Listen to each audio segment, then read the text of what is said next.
to find publications and information material related to the MENA chapter. So you can sort, for example, what I've done here is to sort by the language. So you can filter by Arabic publications, or you can filter by country or by topic and find the publications related to what you were looking for. And then you can have a more focused look into the publication, find a picture, a summary, and get more information for downloading or where to find it. Yes, by now there are already 34 SuSanA partners active in the MENA region, and some of them have a joint booth. We have just heard about that there will be the launch of the Compendium in Arabic just after this session. You will find us at booth 9 afterwards. Yes, and let me end with 2 main points. So the topics and categories I've just shown, they are not carved in stone. So for sure it's the idea to show the partners and have partner profiles and to have an exchange of publications. But for example, the forum, I haven't gone into detail because it's not yet really carved what's going to be discussed there. That is what we try to discuss with you here and to discuss with everybody who is going to engage in the MENA chapter. So it's the idea to find those topics who are of interest for the stakeholders in the region. So all our time is precious. So we don't want to set up something just to have it online and then to let it go. Our idea is really to find the topics which are addressing the partners and the stakeholders and people active in the region, and to find the topics to enhance and to join forces and make all our work more efficient. Thank you very much.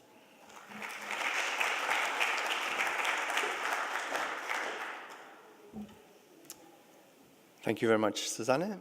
That was the introduction to SuSanA. We now move into some capacity building and know-how tools that have been developed and will be adapted to the regional context. Michael Kropak.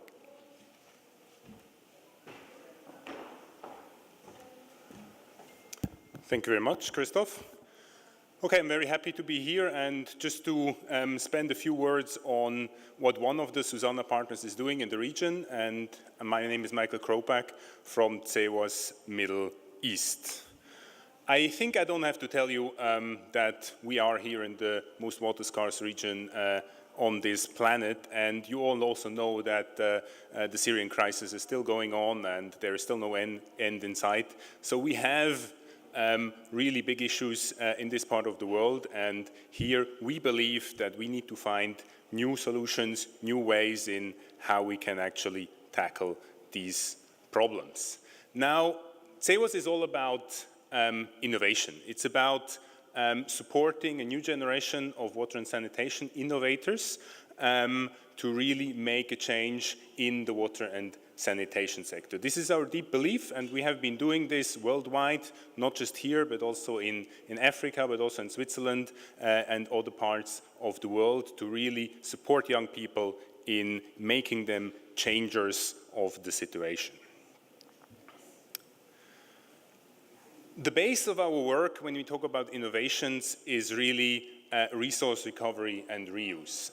Together with our partners such as the EWAC or IMNI or the WHO, we have been working in the last years to really identify and look at business models that really focus on resource recovery and reuse of water, of wastewater, so we can really make a change in the system and to make it really more sustainable. So this is a bit the background when we are coming in and when we are wanting to support those innovators that we want to bring a step further. In general, cewas has 2 main components in the region, and I just want to lose a few words on those 2 parts. One part is innovation trainings for humanitarian WASH actors in the Middle East. We believe, we've heard already, there are technologies, approaches, services out there that can really make a change, but often these are not known by those people who need to implement them or who coordinate things. And here we want to tackle those issues and support NGOs, government agencies, as well as universities in right now 3 countries, in Jordan, Lebanon, and Iraq. But of course, we're also aiming to broaden our scope. The second thing is, and I think that's what cewas is quite famous for, is really we are the first and so far only incubator that really focuses only on water and sanitation. What we do is we support startups that have an idea, that want to make a change, and that want to create their own business in this field. But before we can build capacities for example, now for the humanitarian WASH actors, we need to have the right material. We need to have training materials, and I think you hear it right after me from those speakers. We are in the process of really developing those materials and put them also available in Arabic, so we can really speak with those people that are making the changes on the ground, and then really to support people with ideas to make a change in the humanitarian WASH sector. The other thing is the startup program. We have been working a lot here with partners, and they were always asking us, now, what do you do different than others when supporting startups? And I think we do two things different. On one hand, we really only focus on water and sanitation. And the second thing is we take those startups at our hand and we support them for a long time, in this case for 18 months, and really help them from their very beginning to really a working business or a working NGO, so they can actually be successful with their ideas in the water and sanitation sector. How do we do that? We start usually with a scouting, basically. We start challenges, make an open call to see what's out there, what kind of entrepreneurs or going to be entrepreneurs have ideas at hand. We continue with the ideation phase. This is its own module, trying to develop the ideas together with the entrepreneurs. And I tell you, so far, every idea has changed. So it's a process that needs to be refined until you really have an idea that may be successful in the market. However, if you have an idea, it doesn't mean that you have a business model behind it as well. And that's the next step, the business model development. And then once we have that, we send our entrepreneurs out to the street and really test their ideas, market those ideas and see if it works. If it doesn't, you better fail early and not too late, because then you can still change and adapt your approach. The last thing is then really supporting the entrepreneurs in day-to-day activities like registrations, like acquisitions, like getting things started in the field. And this takes a lot of time and a lot of work, but for that we have local experts and business coaches that can help those people with this. We have been doing this in the last 3 years by now in Palestine. We have supported 25 entrepreneurs there to date. And I do have to say that the business models vary greatly. So we do have those guys that develop classic technologies, but we have others that do services, that do consulting. And it really ranges from groundwater protection to mobile applications to sludge to biodiesel conversion. So there's lots of things out there that entrepreneurs, that the private sector can take up and really make a small contribution from their side to really make the sector more sustainable. Now, we're just in the process of starting our activities here in Jordan, and next month we will have our first module, which will be the Water and Business Challenge. So if you know any entrepreneurs out there who have or going to have a good idea for changing the water and sanitation sector to make it more sustainable, drop them a note. They can apply on our website, and they may win also a small prize to get their idea going further. If you're interested in our activities and our program, please come and talk to us. We are, as said already, we are at the SuSanA booth, booth 9. We'll be very happy to hear more from you. Thank you very much.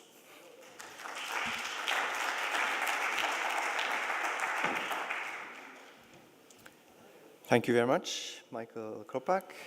Next up, we're going to show you some tools that have been developed and how they can be applied for the sector. And first of all, we'd like to present to you the Arabic Compendium. Philippe.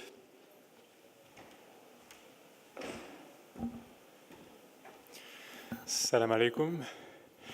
So you heard already from the different presentations about the compendium, so now we'll just take 4 minutes to explain a bit more what it is as a tool and what you will find inside this compendium.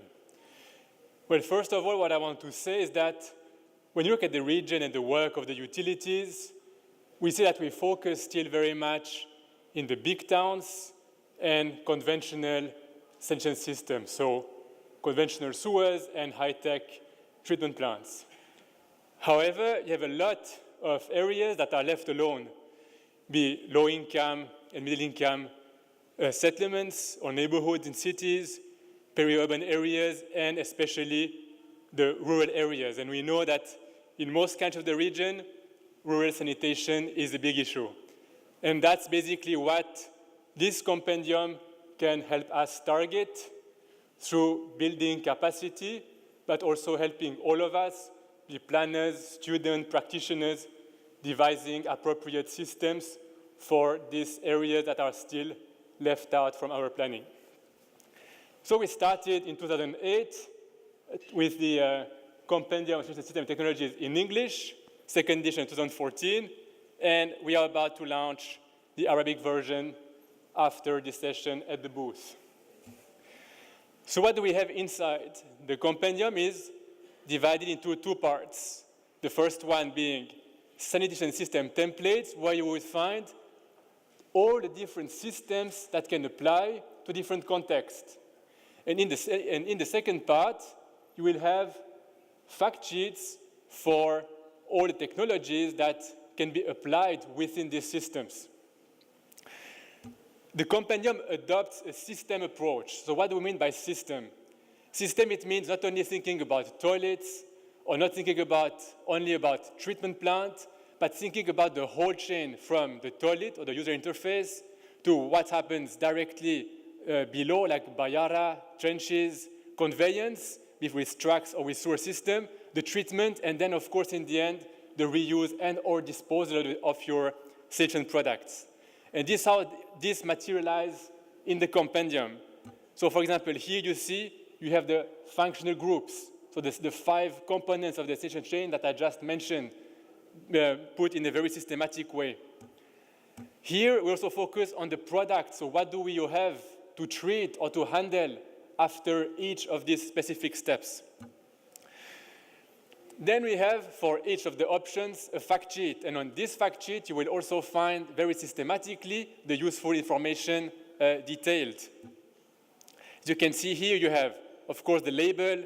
You have the input and output sanitation products, so what comes in and what comes out of each system. And you have the link to the template, so you can see in which sanitation system this specific technology can be applied. And then you have also other levels of information. For example, which management level can my technology be applied? And also, what is the range? Is it for cities? Is it for neighborhoods? Is it for households? So with that, I just want to trigger your curiosity. If you want to know more, please come and talk with us at the booth. And please celebrate with us at the launching event. Do not be at 3, it will be rather at 4 at the end of this session at the booth. Thank you very much.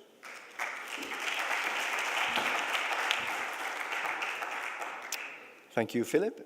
Next up, we have Lilian Volat, who will tell us about the new humanitarian toolbox for humanitarian crisis. Hello, everyone. My name is Lillian, and I am the project leader of cewas Middle East. And before I tell you about why we created the humanitarian toolbox, I'm going to give you a background on what is the SSWM toolbox. So the SSWM toolbox was created in 2012 by cewas.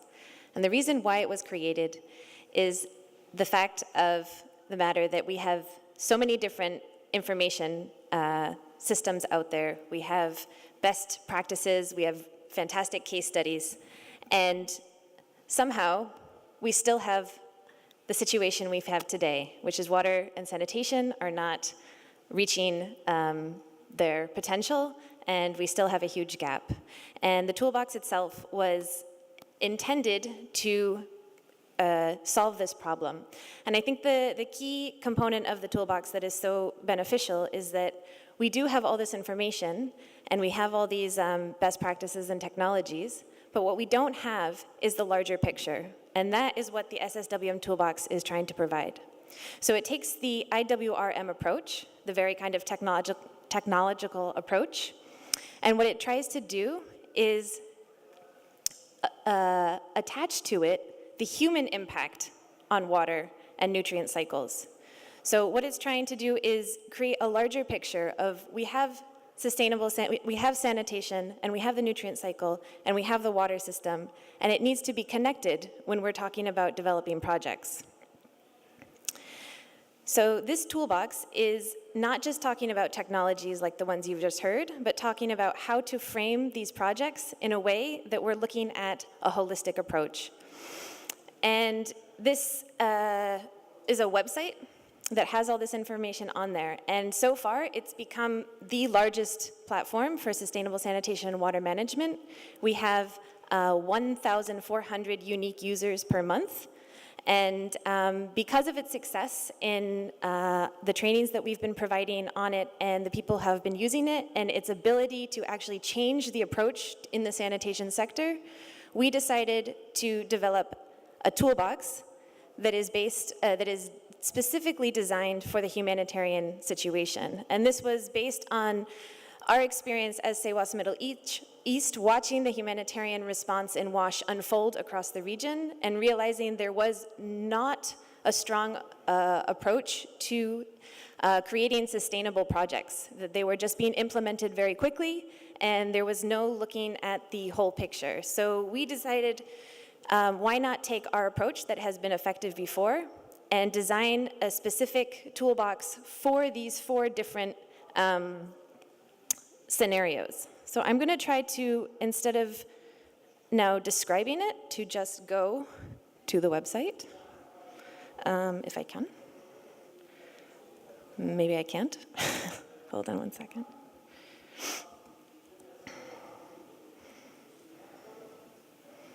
Sorry, one second.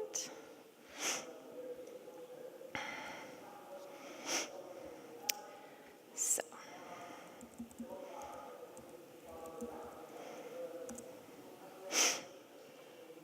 Can I have a show of hands for everybody who has seen this website before? All right, so I'm hoping that by next year, or by next time we are all sitting in this room at Arab Water Week, it will be 100%. So this is the landing page of the SSWM toolbox, okay? And if you go down, you will see we have also just posted the compendium online. You can click here and find the PDF, the soft version, and the SSWM toolbox in humanitarian crisis. So this landing page for the crisis, it will give you an overview of why we did it. So here on the side, you can read about who are the partners that were involved, why we developed this, and then we can go into the camps, prolonged encampment, rural settings, and urban settings.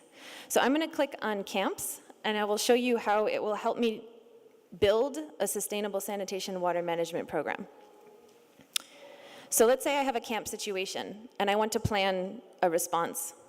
I'll click on Planning and Processing Tools, and down here, I'll have a list of all the different tools that I can use for camp scenarios that will help me design and implement a sustainable project. And when I mean sustainable, I mean that that's everybody's involved. It's not just a technology that works for the setting, but you're actually talking about how to sustainably involve your beneficiaries, how to sustainably plan financially. So we have, project management, how to do that, participatory monitoring and evaluation. So if I click on this, it will give me a fact sheet. It will give me a summary, definition, and applicability, advantages, disadvantages, and then we have the references and further reading materials and links, training materials and links. So this is kind of like what I like to call the Wikipedia of sustainable sanitation water management. You can also click on more technological approaches. So what are water supply solutions that are applicable just to camps? And again, you have the same thing. I can click on boiling, and it will show me